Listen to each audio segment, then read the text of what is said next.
Hi friends, good morning. అందరూ ఎలా ఉన్నారు? నేను బాగున్నానండి. మీరు కూడా బాగుండాలని మనస్ఫూర్తిగా కోరుకుంటున్నాను. Welcome back to my channel, మీ జెస్సీతో. చూస్తున్నారు కదా, మీ ముందు యమ్మీగా రాజ్మా మసాలా కర్రీ అయితే కనపడుతుంది. ఈ కర్రీ చేసుకోవడం చాలా సింపుల్ అండి. ఈ రాజ్మాలో ప్రోటీన్ ఎక్కువగా ఉంటుంది. దీన్ని తీసుకుంటే హెల్త్కి చాలా మంచిది. ఈ కర్రీ రోటీస్లోకి, నాన్స్లోకి, పరోటా, చపాతీ ఇలా వీటన్నిటిలోకి చాలా కమ్మగా ఉంటుందండి.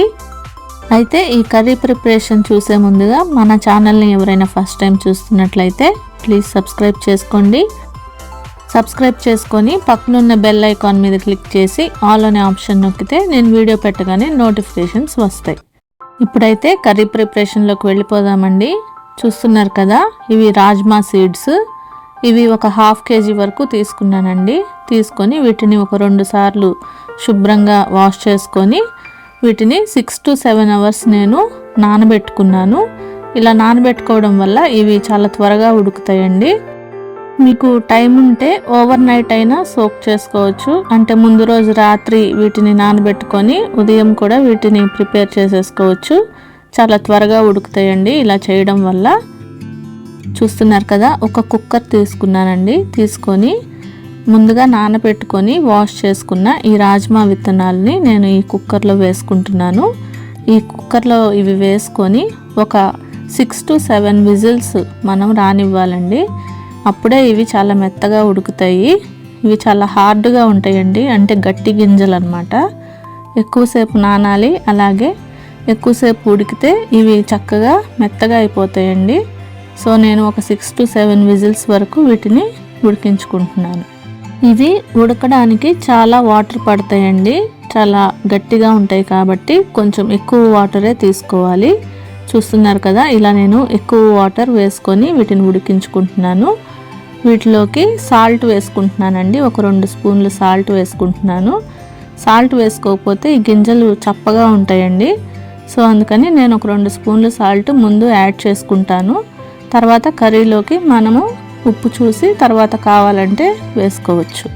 ఇప్పుడు కుక్కర్ని క్లోజ్ చేసేసి స్టవ్ మీద పెట్టేసి ఒక 6 to 7 విజిల్స్ వరకు వీటిని ఉడికించుకుంటున్నాను. కొత్తగా నా వీడియోస్ చూసే వాళ్ళు అనుకోవచ్చు, ఏంటి విజిల్ పెట్టలేదని. కొంచెం స్టీమ్ వచ్చాక విజిల్ పెట్టుకుంటే పైకి వాటర్ అనేది కుక్కర్లోంచి పొంగకుండా ఉంటుంది. అందుకని నేను కొంచెం స్టీమ్ వచ్చాక విజిల్ పెడతానండి. ఈ రాజ్మా సీడ్స్ బాయిల్ అయ్యేలోపు ఈ కర్రీలోకి కావాల్సిన పదార్థాలు ఏంటో చూసేద్దామండి. ఒక పెద్ద సైజు ఆనియన్ తీసుకున్నాను. దీన్ని చిన్న చిన్న ముక్కలుగా కట్ చేసుకోవాలి. చూస్తున్నారు కదా, ఇలా ఎగ్ బుర్జీలోకి ఎలా కట్ చేసుకుంటామో ఆ సైజు ముక్కలుగా కట్ చేసుకుంటే సరిపోతుంది. తర్వాత ఒక 2 మీడియం సైజు టొమాటోస్ తీసుకున్నానండి. ఈ టొమాటోస్ని మనం ముక్కలుగా కట్ చేసుకొని మిక్సీ జార్లో వేసుకొని వీటిని ప్యూరీ లాగా గ్రైండ్ చేసుకోవాలి. అలాగే దీంట్లోకి ఒక 2 స్పూన్లు అల్లం వెల్లుల్లి పేస్ట్ తీసుకున్నానండి. తర్వాత ఒక బిర్యానీ ఆకు తీసుకున్నానండి. అలాగే ఒక 2 ఇంచుల దాల్చిన చెక్క, ఒక 3 లవంగాలు, 2 యాలకులు, 1 స్పూను షాజీరా తీసుకున్నాను. ఇవైతే గ్రైండ్ చేయక్కర్లేదండి, డైరెక్ట్గా ఆయిల్లో ముందుగా వేసుకుంటే మంచి ఫ్లేవర్ అనేది కర్రీకి యాడ్ అవుతుంది. ఆ తర్వాత 1 టేబుల్ స్పూను కసూరి మేతి తీసుకున్నానండి. ఇలాంటి నార్త్ ఇండియన్ డిషెస్ అన్నిట్లో కసూరి మేతిని తప్పకుండా వేసుకుంటారు. ఇది చాలా మంచి ఫ్లేవర్ ఇస్తుందండి కర్రీకి. ఆ తర్వాత 1 టేబుల్ స్పూన్ వరకు ధనియాలు, జీలకర్ర కలిపి వేయించి చేసిన పౌడర్ని తీసుకున్నాను. ఇది నేను ఇంట్లోనే తయారు చేసుకున్న పౌడర్ అండి. ఆ తర్వాత ఒక 2 పెద్ద టేబుల్ స్పూన్ల పెరుగును కూడా తీసుకున్నాను. కర్రీ చేసుకోవడానికి మెయిన్ ఇంగ్రీడియంట్స్ చూసేసాం కదా. ఇప్పుడు కర్రీ ప్రాసెస్లోకి వెళ్ళిపోదామండి. ముందుగా స్టవ్ మీద ఒక ప్యాన్ పెట్టుకున్నాను. తర్వాత ప్యాన్లోకి ఇలా సరిపడా ఆయిల్ వేసుకున్నానండి. ఈ ఆయిల్ వచ్చేసి మనకి ఒక 5-6 పెద్ద టేబుల్ స్పూన్ల ఆయిల్ ఉంటుందండి. తర్వాత దీంట్లోకి ఒక బటర్ క్యూబ్ కూడా వేసుకున్నాను. ఇలా బటర్ వేసుకోవడం వల్ల ఈ రాజ్మా కర్రీ మంచి టేస్ట్ అయితే వస్తుంది. ఒకవేళ బటర్ మీకు అందుబాటులో లేకపోతే 1 స్పూను నెయ్యి అయినా వేసేసుకోవచ్చండి. ఇవేమీ అందుబాటులో లేకపోయినా ఉట్టి ఆయిల్తోనైనా చేసేసుకోవచ్చండి. ఈ కర్రీ అయితే చాలా టేస్టీగా ఉంటుంది. ఇలా బటర్ని కరిగించుకొని దాంట్లోకి ముందుగా మనం తీసుకున్న పలావ్ దినుసులు ఉన్నాయి కదా, బిర్యానీ ఆకు, చెక్క, లవంగాలు, యాలకులు, షాజీరా, వీటిని ఈ బటర్ ఆయిల్ మిశ్రమంలోకి వేసుకొని వీటిని మంచి వాసన వచ్చే వరకు దోరగా ఇలా వేయించుకోవాలి. ఇవి 1 నిమిషం పాటు దోరగా ఫ్రై అయిన తర్వాత మనం ముందుగా కట్ చేసి పెట్టుకున్న ఆనియన్స్ని కూడా ఆయిల్లో వేసుకొని వీటిని గోల్డెన్ బ్రౌన్ కలర్లోకి ఫ్రై చేసుకుంటున్నాను. ఈ ఆనియన్స్ని గోల్డెన్ బ్రౌన్ కలర్లోకి వేయించుకోవటంలోనే అస్సలు టేస్ట్ అనేది ఉంటుందండి. ఈ కర్రీ ఓపికగా ఈ ఆనియన్స్ని మనం గోల్డెన్ బ్రౌన్ కలర్లోకి ఫ్రై చేసుకుందాం. ఒక 5 నిమిషాల సేపు ఇలా వీటిని కలుపుతూ దగ్గరుండి వేయించుకున్నానండి. ఆనియన్స్ చూస్తున్నారు కదా, ఇలా గోల్డెన్ బ్రౌన్ కలర్లోకి వచ్చేసాయి. ఇప్పుడు నేను దీంట్లోకి ఒక 2 స్పూన్లు అల్లం వెల్లుల్లి పేస్ట్ను వేసుకొని ఈ అల్లం వెల్లుల్లి పేస్ట్ కూడా పచ్చివాసన పోయి ఆయిల్ బయటకు వచ్చే వరకు ఇలా నేను కలుపుతూ దీన్ని కూడా వేయించుకుంటున్నాను. అల్లం వెల్లుల్లి ఇలా వేగుతూ ఉన్నప్పుడే నేను దీంట్లోకి ఒక 1/2 స్పూను పసుపు కూడా వేసుకొని వేయించుకుంటున్నాను. అల్లం వెల్లుల్లి అయితే చక్కగా దోరగా ఇలా ఫ్రై అయిపోయిందండి. ఆయిల్ కూడా బయటకు వస్తుంది. ఇప్పుడు నేను ముందుగా మనం ప్యూరీ చేసుకున్న 2 టమాటాల ప్యూరీని ఇందులోకి వేసుకొని ఈ టమాటో ప్యూరీ పచ్చివాసన పోయే వరకు దీన్ని కూడా ఇలా కలుపుతూ వేయించుకోవాలి. స్టవ్ని మీడియం ఫ్లేమ్లో పెట్టుకొని ఈ టొమాటో ప్యూరీని ఇలా కలుపుతూ వేయించుకోవాలండి. ఇది చక్కగా వేగిపోయి దీనిలోంచి ఆయిల్ పైకి తేలే వరకు దీన్ని వేయించుకోవాలి. ఇప్పుడు ఈ టొమాటో ప్యూరీని మూత పెట్టేసుకొని ఒక 5 నిమిషాలు మీడియం ఫ్లేమ్లో ఉడికించుకుంటున్నానండి. ఇలా ఉడికించుకోవడం వల్ల టొమాటో ప్యూరీ త్వరగా ఉడుకుతుంది. ఒక 5 నిమిషాల తర్వాత చూస్తున్నారు కదా, టొమాటో ప్యూరీ చక్కగా ఉడికిపోయిందండి. ఆయిల్ కూడా పైకి తేలుతుంది. ఈ గ్రేవీని ఒకసారి గరిటతో ఇలా కలిపేసుకున్నానండి. తర్వాత దీంట్లోకి నేను కారము ఇంకా మసాలా పౌడర్స్ అన్నీ యాడ్ చేసేసుకుంటాను. ముందుగా కారం వేసుకుంటున్నానండి. ఈ కారం మన టేస్ట్కి తగ్గట్టు వేసుకోవచ్చు. నేనైతే ఒక 2 స్పూన్లు కారం వేసుకున్నాను. ఆ తర్వాత కలర్ కోసం 1 స్పూను కాశ్మీరీ చిల్లీ పౌడర్ని వేసుకున్నానండి. ఇది ఘాట్ అయితే ఉండదు కానీ కర్రీకి మంచి కలర్ ఇస్తుంది. ఆ తర్వాత ధనియాలు, జీలకర్ర కలిపి చేసిన ఈ పౌడర్ని 1 స్పూన్ వేసుకున్నాను. ఇవన్నీ వేసుకొని ఈ గ్రేవీలోకి ఇవన్నీ బాగా కలిసిపోయేటట్టు ఇలా కలిపేసుకోవాలండి. ఆ తర్వాత మంచి ఫ్లేవర్ కోసం నేను ఇంట్లో చేసుకున్న హోమ్మేడ్ గరం మసాలాను వేసుకున్నానండి. ఇది పూర్తిగా ఆప్షనల్, మీకు ఇష్టం ఉంటే వేసుకోవచ్చు, లేకపోతే స్కిప్ చేయొచ్చు. అందుకని నేను ఇంగ్రీడియంట్స్లో కూడా చూపించలేదండి. నేనైతే ఈ గరం మసాలా స్మెల్ అలాగే ఫ్లేవర్ కోసం ఒక చిన్న స్పూను గరం మసాలా వేసుకొని అది కూడా ఇలా కలిపేసుకున్నాను. ఈ గరం మసాలా వేసుకున్నప్పటి నుంచి ఈ కర్రీ వాసన అయితే గుమగుమలాడిపోతుందండి. చాలా ఫ్లేవర్గా చాలా టేస్ట్గా ఉంటుంది ఈ గరం మసాలా వేస్తే ఏ కర్రీ అయినా. ఈ గరం మసాలా రెసిపీ మన ఛానల్లో ఉందండి. ఎవరైతే కావాలనుకుంటున్నారో తప్పకుండా వాచ్ చేయండి. ఆ తర్వాత దీంట్లోకి ఒక 1.5 స్పూను సాల్ట్ వేసుకున్నానండి. ఇంతవరకు ఈ కర్రీలో సాల్ట్ వేయలేదు, ఇప్పుడే వేసుకుంటున్నాను.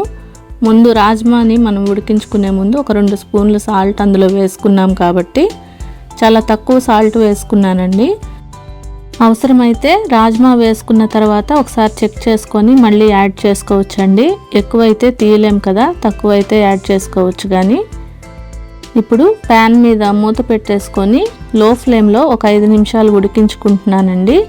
మనం వేసుకున్న మసాలా పౌడర్స్ అన్నీ ఈ గ్రేవీలో చక్కగా ఉడికిపోయి ఆయిల్ బయటికి రావాలి. అంతవరకు ఒక 5 నిమిషాలు దీన్ని లో ఫ్లేమ్లో ఉడికించుకుంటున్నాను. ఒకవైపు రాజ్మా కూడా చక్కగా బాయిల్ అయిపోయి ఉంటుందండి. ఒక 6 నుంచి 7 విజిల్స్ వరకు దీన్ని ఉడికించుకున్నాను. ఇలా విజిల్ తీసేసి మూత ఓపెన్ చేసి చూస్తున్నాను, ఇంకా కొంచెం ఉడుకుతూ ఉందండి. వేపర్ ఉంటుంది కదా లోపల. చూడండి, రాజ్మా గింజలు చక్కగా ఉడికిపోయాయి. ఒక గింజ తీసుకొని చూపిస్తున్నాను. ఇలా మెత్తగా ఉడికించుకోవాలండి. ఇలా ఉడికించుకుంటే కర్రీ అనేది టేస్ట్గా ఉంటుంది. ఈ విత్తనాలు కూడా గ్రేవీలోకి కలిసిపోయి గ్రేవీ కూడా చాలా టేస్ట్ వస్తుందండి. ఒక 5 నిమిషాలు లో ఫ్లేమ్లో ఉడికించుకున్న తర్వాత ఈ మసాలా పౌడర్స్ అన్నీ కూడా చక్కగా ఈ గ్రేవీలో కలిసిపోయి చక్కగా ఉడికిపోయిందండి గ్రేవీ. ఆయిల్ కూడా ఇలా పైకి తేలుతుంది. ఇప్పుడు మరొకసారి దీన్ని ఇలా గరిటెతో కలుపుకొని దీంట్లోకి ఒక 2-3 పెద్ద టేబుల్ స్పూన్ల పెరుగుని వేసుకుంటున్నాను. పెరుగుని ముందుగానే మెత్తగా ఇలా స్పూన్తో చిలికేసుకోవాలండి, లేకపోతే కుదపలుగా ఉండి మనకి కర్రీలో ఈక్వల్గా మిక్స్ అవ్వదు.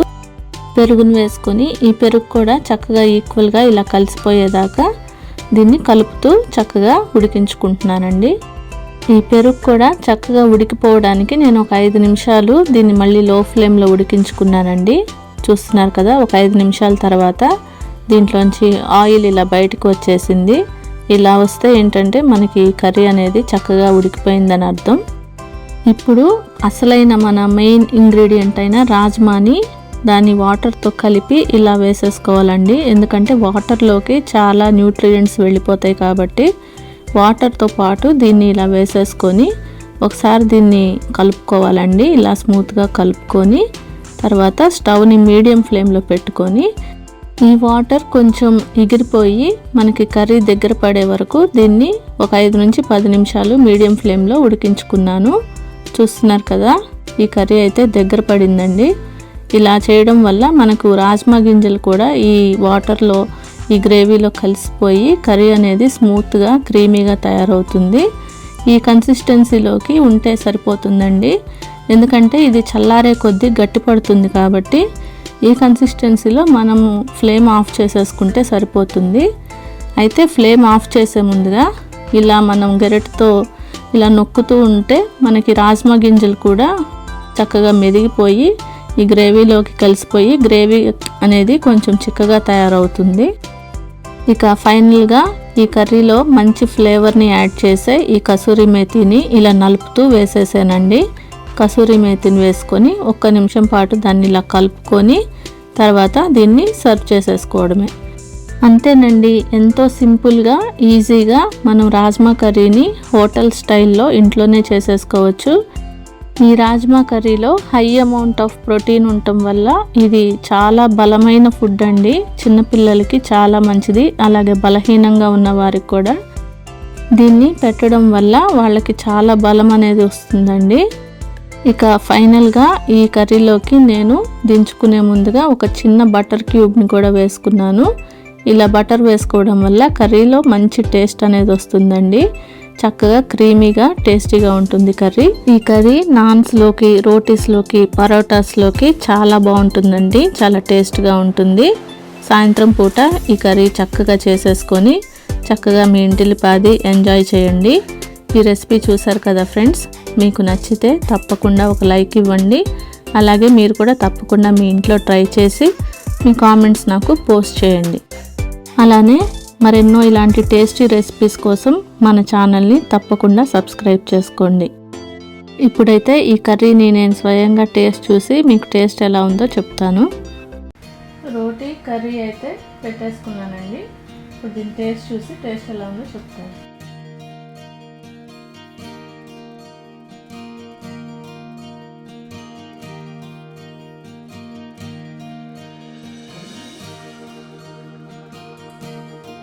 సింప్లీ సూపర్ అండి, అదిరిపోయింది టేస్ట్.